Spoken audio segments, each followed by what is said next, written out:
Hi hello ನಮಸ್ತೆ ಸ್ನೇಹಿತರೆ, ನಾನು ನಿಮ್ಮ ಸಿಂಪಲ್ ಶಿವು ಮಾತಾಡ್ತಾ ಇರೋದು. ಬಿಗ್ ಬಾಸ್ ಸೀಸನ್ 12 8ನೇ ವಾರದ ಎಲಿಮಿನೇಷನಿಂದ ಮನೆಯಿಂದ ಹೊರ ಬಂದಿದ್ದಾರೆ ರಿಷಾ ಗೌಡ ಅವರು. ರಿಷಾ ಗೌಡ ಅವರು ಹಲವು ಬಾರಿ ನಾಮಿನೇಷನ್ ಆಗಿ ಔಟ್ ಆಗಿ ಮನೆಯಿಂದ ಹೊರ ಹೋಗಿದ್ರು ಕೂಡ ಸೇಫ್ ಆಗ್ತಾಯಿದ್ರು. ಆದರೆ ಈ ವಾರ ಅವರು ಮನೆಯಿಂದ ಹೊರ ಬಂದಿದ್ದಾರೆ. ಮತ್ತು ರಿಷಾ ಗೌಡ ಅವರ ಒಂದು ಕೋಪ, ಆ್ಯಟಿಟ್ಯೂಡ್, ಆರೋಗನ್ಸ್ ಯಾರಿಗೂ ಕೂಡ ಇಷ್ಟ ಆಗಲಿಲ್ಲ ಅಂತ ಹೇಳ್ಬೋದು. ಜನರು ಕೂಡ ವ್ಯಕ್ತಿತ್ವದ ಜೊತೆಗೆ ಆಟವನ್ನು ನೋಡ್ತಾರೆ. ಎಲ್ಲೋ ಒಂದು ಕಡೆ ರಿಷಾ ಗೌಡ ಅವರ ಮುಂಗೋಪ ಅಥವಾ ಆ್ಯಟಿಟ್ಯೂಡ್ ಜಾಸ್ತಿ ಆಯಿತು ಅಂತ ಅನಿಸುತ್ತೆ. ಕೊನೆಗೆ ಅವರು ಕೂಡ ಪ್ರೀತಿಯನ್ನು ಕೊಡಿ ಅಂತ ಕೇಳಿಕೊಂಡು ಬಿಗ್ ಬಾಸ್ ಮನೆಯಿಂದ ಹೊರ ಬಂದಿದ್ದಾರೆ. ಹಾಗಾಗಿ ವೈಲ್ಡ್ ಕಾರ್ಡ್ ಎಂಟ್ರಿ ಮೂಲಕ 3ನೇ ವಾರ ಬಂದು 8ನೇ ವಾರಕ್ಕೆ ಹಿಂದಿರುಗಿದ್ದಾರೆ. ಕೇವಲ ಒಂದು 25-30 ದಿವಸ ಇದ್ದರು ಅಂತ ಅನಿಸುತ್ತೆ.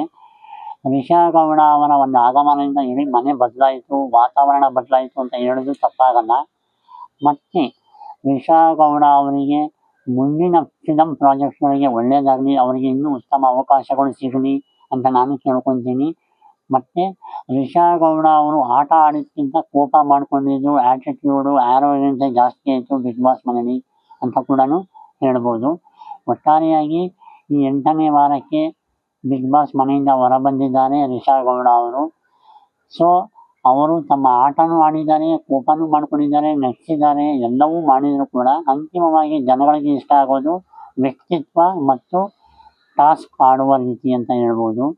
ಹಾಗಾಗಿ ರಿಷಾ ಗೌಡ ಅವರು 50 ದಿನಗಳ ನಂತರ, ಅಂದರೆ 50 ದಿನ ಮುಗಿದು ಇನ್ನೇನು 3-4 ದಿವಸ ಆಗಿದೆ, ಅಷ್ಟರಲ್ಲೇ ಕೂಡ ಅವರು ಮನೆಯಿಂದ ಹೊರ ಬಂದಿದ್ದಾರೆ. ಸೊ ಅವರ ಮುಂದಿನ ಫಿಲಮ್ ಪ್ರಾಜೆಕ್ಟ್ಗೆ ಒಳ್ಳೆಯದಾಗಲಿ, ಅವರ ಒಂದು ಮುಂದಿನ ಜೀವನ ಚೆನ್ನಾಗಿದೆ ಅಂತ ನಾನು ಕೇಳ್ಕೊತೀನಿ. ಆ ಕೋಪವನ್ನು ಅವ್ರು ಕಮ್ಮಿ ಮಾಡ್ಕೋಬೇಕು ಅಂತ ನಾನು ಕೇಳ್ಕೊತೀನಿ. ಹಾಗೆ ರಿಷಾ ಗೌಡ ಅವರ ಒಂದು ಮುಂದಿನ ಜರ್ನಿ, ಫಿಲಮ್ ಜರ್ನಿ ಅಥವಾ ಮಾಡೆಲ್ ಜರ್ನಿ ಕೂಡ ಚೆನ್ನಾಗಿದೆ ಅಂತ ನಾನು ಕೇಳ್ಕೊತೀನಿ. ನನ್ನ ಮಾತನ್ನು ಮುಗಿಸ್ತಾ ಇದ್ದೀನಿ. ಜೈ ಹಿಂದ್, ಜೈ ಕರ್ನಾಟಕ ಮಾತೆ.